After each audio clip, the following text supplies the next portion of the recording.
If you like today's content, please like, subscribe, click the notification bell, comment down below, and share. Thank you and enjoy this episode of Coffee and UFOs. A critical mass of people have genuinely come to feel that their thoughts and ideas and beliefs are equal in value to actual documented scientific and historic, proven and reproven factual information. And it was an undeniable, unambiguous daylight sighting, not a cloud in the sky, of 5 silvery white metallic disc-shaped objects that came in at high speed and hung over the neighbor's house.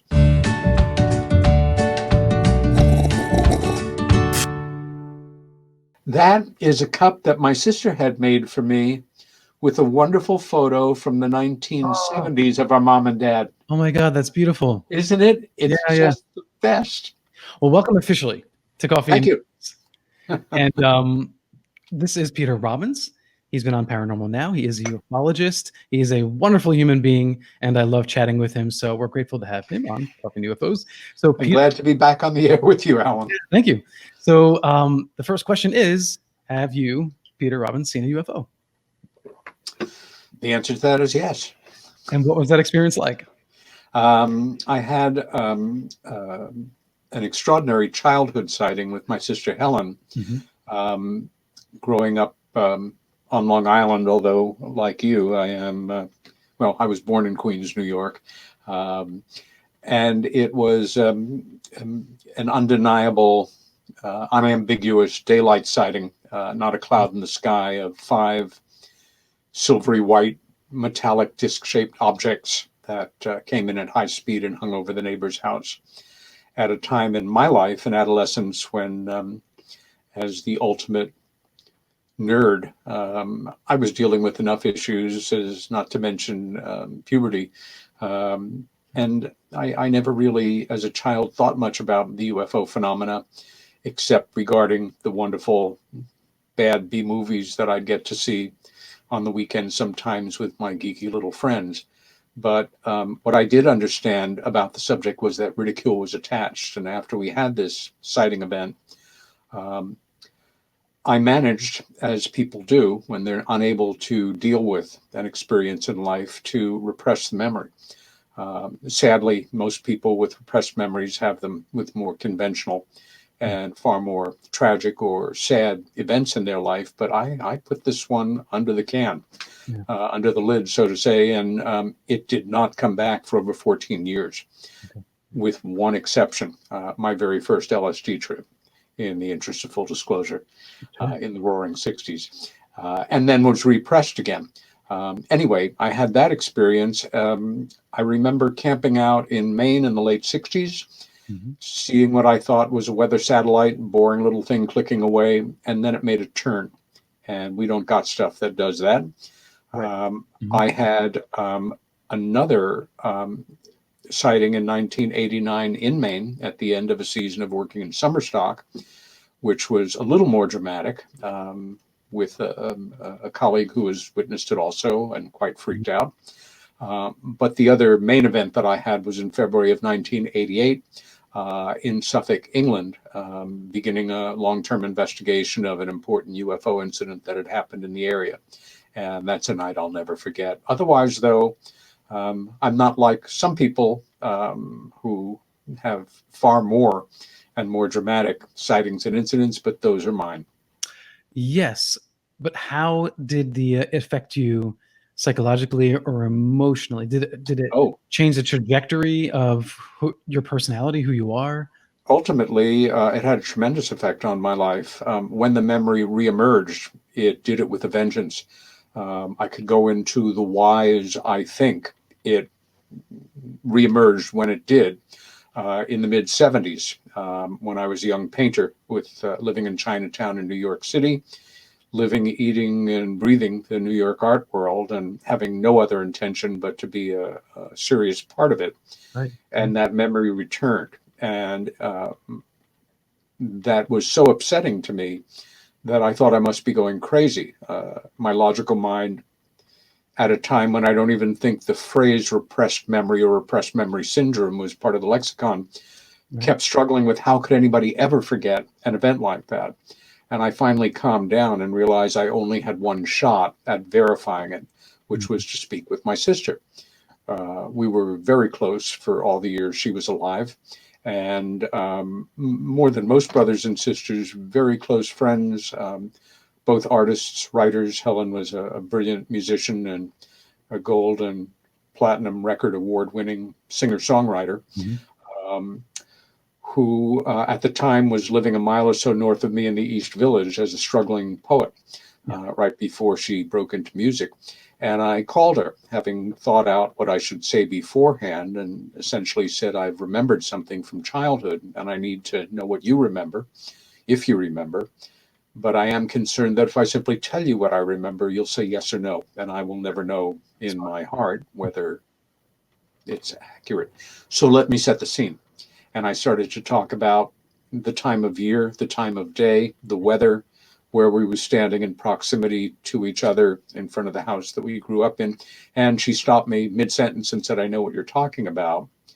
Then proceeded with one minor detail, which we ironed out quickly the next day when we saw each other, verified my memory exactly, and then said something that changed the trajectory of my life forever, which was, but there's more, and I don't know how you're going to feel about it.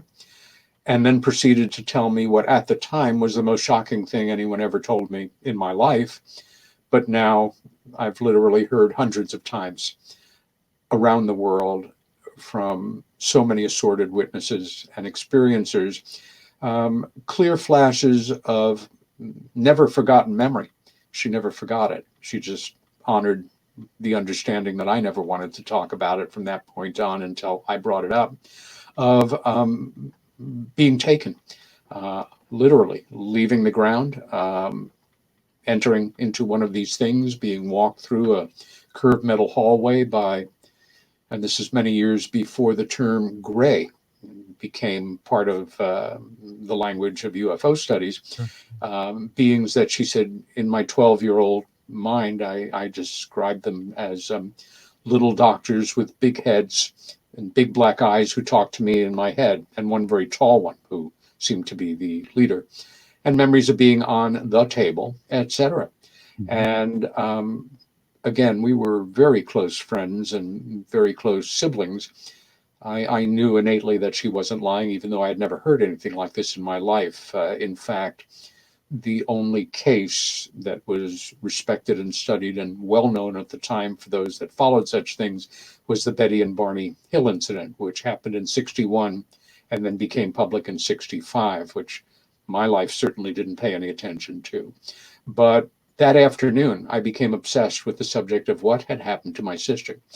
And much to my regret, my anger, my frustration, and ultimately a certain amount of sadness and resignation, I became so fixated on the subject that a year or so down the pike, I was playing at being an artist. I was living a lie. I was teaching at my alma mater, which I'm always very proud of, the School of Visual Arts in Manhattan. I was showing my work. I was selling my work. But I had become obsessed with this subject, and it dominated overnight my art, which was not considered quite as serious as it had been before that, especially by a dealer that I had hoped to become part of her stable. And I think probably in the next year or so, I will return to painting and drawing. I'm going to ask you that, yes. Yeah. I simply transitioned my creative self into writing, but thankfully never put down my for a year or two, put down my cameras. I am a photographer as well, and at the same time, I've never shown my work. At some point, I hope to get to that as well in the not too distant future. But it transformed my life, and I guess partly just by durability and continuing to do what I do, here I am, fairly well known, and by some people respected in this often misunderstood field. Yeah. It is an often misunderstood field, and it's good to have clear voices like yourself out there helping to represent it in a way that's digestible. I think I mentioned this last time you were on Paranormal Now, but when we were at a UFO fest, you were emceeing, and there were some technical things going on, delays, and you had to improvise. And your use of language is brilliant. I mean, in the improv setting, I was just wow. You can just jump in and keep a story going, stop, jump back in, continue on, and it was engaging. And I was just wow, this is did you do theater when you were younger? Improv or anything like that? Yes. I fell in love with the theater when I was a kid, and my grandmother and great aunt started taking me to plays when I was very young. Yeah. In high school, I was in the high school plays, but the main jump for me was, I guess in my early 30s, I was invited to join what was then the beginning of one of the greatest repertory companies in the history of New York City. And I say that knowing it sounds like an exaggeration. It was co-founded by still a dear friend, John Strasberg, the son of Lee Strasberg, arguably the best known and most influential acting coach in American history, and the late, great Academy Award winning and Tony Award winning actress Geraldine Page, who I absolutely adored. And over the next years, I worked with so many wonderful actors, many of whom I still see in movies and television today. I also retaught myself to use the English language in a way that most people never would, in that as a kind of creature of the 60s or product of it, I failed my my draft physical, much to my relief, but knew that I needed some kind of coming of age experience, and it wasn't going to be the military. I knew also as I graduated art school, I was not ready or mature enough to begin my adult work. And through a wonderful artist who I apprenticed for quite a number of years, I ended up with an opportunity to join the Norwegian Merchant Marine and ship out on a freighter, thinking, well, I'll have this great adventure and, try to keep busy in Europe for a couple of months and come back and, live off the notoriety. But I just kept drifting east at a time when the American dollar was king, and ended up on the road for a year, traveling completely overland from Scandinavia, where I left the ship, almost to the Tibetan border in northern Nepal. And every day I had to live by my wits on very little money, in situations where ultimately I found myself 8,000 miles from home with no backup, no tether, no means of communication, and had a number of exciting, wonderful, sometimes hair-raising, sometimes unnecessarily risk-taking adventures in many countries. Americans, whatever their means, would never risk visiting again unless the world changes very dramatically. And it certainly was one of the best things I ever did for myself in my life. But I love the English language. I still read some of the classics. I love theater. And I realize that the burden of a communication, and I say this as a public speaker, as a writer, a lecturer, a guest on shows like yours, that the burden of a communication is on the speaker. And if somebody didn't get what you were saying, or you didn't make your point, it's very likely that you were at fault and not them. So I've always endeavored to use language well. And again, coming from a theater background in part, when you are kind of on a spot and you have to improvise, do it well. Yeah, I agree. And you're also, your representation of the topic or the person or the case is a heavy responsibility, I think. You and bet. I think a lot of people in any area of paranormal or ufological research speaks loosely or lightly on behalf of other people without their consent. So I always feel like if we're going to talk about something on the show, I will clarify if I'm vaguely remembering something correctly or not. You do that well. Yes. Because I don't want to make an assertion that this is exactly how I remember. This is what I recall. This is what I think happened. Because I might have read something in a book that you wrote or somebody else wrote, right? And we're discussing that. That's right. And you don't want to misrepresent those people. And with that, I think people really respect that when all is said and done, because the field of UFOs, which is now expanded beyond anything I could have imagined when I first basically stumbled into it more than 40 years ago in a very different time, has become a multinational media sideshow with a huge complement of characters and personalities and stars and villains and heroic personages and exaggerators, and a component of scholarly, hardworking, fairly conservative by comparison, individuals who do their best to act, as I hope I do, as, for me, kind of a UFO 101 educator. Most of my work over the years has been involved in grounding whatever events I've been studying or working to make public in terms of writing or speaking, are grounded in post-war history with as many grounded references as possible. And having what for some of my colleagues is a higher threshold of what I consider evidence and proof, and always trying to triangulate. As I was taught by one of my mentors, a tough, no-nonsense New York City police detective, who also happened to be a crack UFO investigator, that when you're building a case, as good a model as any is the law enforcement model of witness testimony, physical proof, photographic evidence, documentary evidence, histories regarding your witnesses and your alleged perpetrators, etc., and to build the best case you can on a solid grounding, and never to rely on any single source.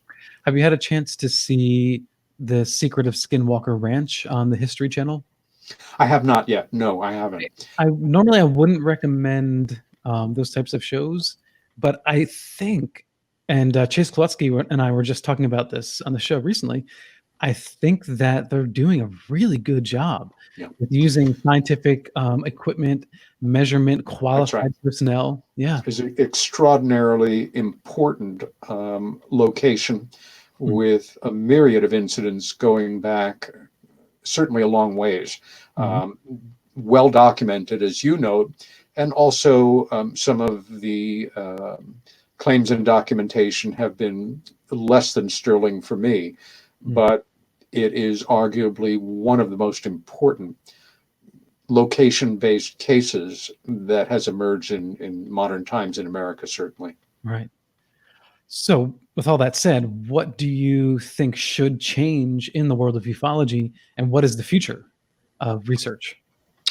Well, I think like in the world of politics, over the last decade, we have seen a tremendous amount of emphasis put on allegations and theories and conspiracies. 10 years ago, it was considered outsider stuff.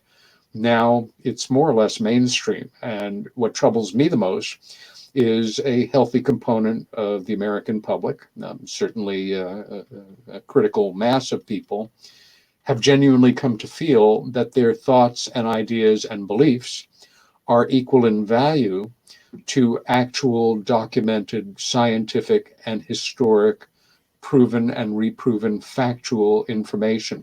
It's a part of a thread of anti-intellectualism that's woven its way through the history of our country from the start. You know, some highfalutin person who's been to college, and that person looking down on somebody, you know, an archetypical person from a region with a regional accent, and thinking the less of them because they don't have an advanced degree. Unfortunately, both attitudes are wrong, poorly informed, and do nothing but drive us all further and further apart. Right. I think I'd like to see colleagues endeavor to be less theatrical, less building their notoriety on the understanding that many people are caught up in a very simple philosophy that was put forward in the early 90s for the first time and which will never go away. It's captured perfectly in the simple phrasing on the poster that we see in the pilot episode of the X-Files in Fox Mulder's basement office with the UFO and the simple text of "I want to believe." Yeah. I know many good, many intelligent, very thoughtful, empathetic people who want to believe some aspect of this so deeply, and with the support of other people who believe it, do believe it, and look to the fact that, gee, there are television shows about this and allegations, and people have come forward and leaked documents with no provenance at all, but it's probably true. It makes it functionally identical to religion. It's belief based in faith of your belief, reinforced by other believers. And that's great if it works for you. But if it is denigrating the truth, because the truth is less sexy, less exotic, less intriguing to them, we have a problem. And we do have a problem. I would like to see more responsibility taken around that. And for example, for some years now, a big buzz among a certain section of the public that follows this subject, and certain pronounced public people who put forward these ideas, is the secret space program, that we have been out in deep space in our starships for many, many decades, fighting, the dog people of Osiris and being time traveled back to your own age. And we return to the base on Mars so you can come here and pick up where you left off, and other similar types of what I consider complete bullshit. I'm not sure if I can use that word, but you can always bleep it out. But that's what it is, as far as I'm concerned. There, of course, has been a secret space program, but it's less exotic. Does anybody think that from the beginnings of NASA's attempts to get a human being into orbit and then to the moon, that every single mission that's gone up has been made public, or for certainly understandable reasons? Some of them have had military security biases, leaving them classified. And some of them may in themselves be fairly extreme. But when we're talking extreme here, the extremes of the allegations of individuals who allege that they have been involved, as mentioned in our secret space program, for me, it just reminds me of P.T. Barnum's wonderful quote of "There is a sucker born every minute." And I know, again, a lot of people who take this extremely seriously. And I have to say, as a caveat, they may be right. How do I know? That's part of the problem and the challenge of ufology. You can make an extraordinary allegation and it can't be disproven, nor can it be fully proved to the degree that one would want in a court of law. Right. Well, I mean, one can do that with their God or their religion as well. Like you said, and so it is. Yeah. You said exotic earlier, in regard to your descriptive of how the UFO craft behaved that you saw, that would kind of do these, sudden angle turns. The funny thing is, those sort of reports have been coming at us for decades. Oh, yes. The phenomena that I actually observed with a colleague in central Maine in August of 1989. Once again, we started to watch this thing. It was a very memorable night because we had both just finished a brutally hardworking but wonderful season of summer stock in southern Maine, in Bar Harbor, 6 days a week, 27 hours a day kind of thing. And he and his wife had invited me up to kind of cool out in their wonderful home-built home on their 40 acres of wilderness. And it was one of the few times in my life that I was able to observe the aurora borealis. And we were sitting outside. It was also my birthday, August 28th. Hard for me to forget the night. And Marielle, John's wife, who was an actress in the company, came out before she started cooking and gave us each a glass of champagne, which was lovely. And we're sitting there watching the cosmos in a beautiful clear sky. John joking with me, wouldn't it be amazing if we saw a UFO? Nobody would believe me because I'm with you. Right. And a few minutes later, we watched once again what looked like a simple, off-white satellite moving along as boring as it can, just like that. Mm-hmm. And it stopped and it started to pulsate. Then it changed from whitish to bluish. Then it simply went,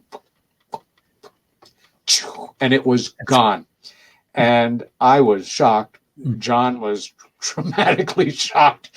And he said, I can never talk to anybody about this. And I said, yeah, I know. I can, even though it was my birthday, it happened. It was real. And these things do happen. But yes, the flight characteristics defy anything that we know of for sure that we currently have in the air, but that we may have in the air at this point. And we may, right? But and that's the thing is with the gimbal video and the Tic Tac. That's right. The report. Is it us or them? Right, because if we're saying that, oh well, that's just highly classified military craft, right? That even the Navy and the Air Force isn't aware of.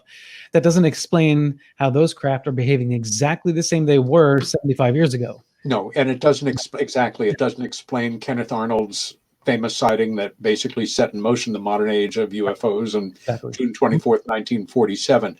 That would not have been us going 1,800 or so miles an hour. That would However, be a secret space program. Right, right, very.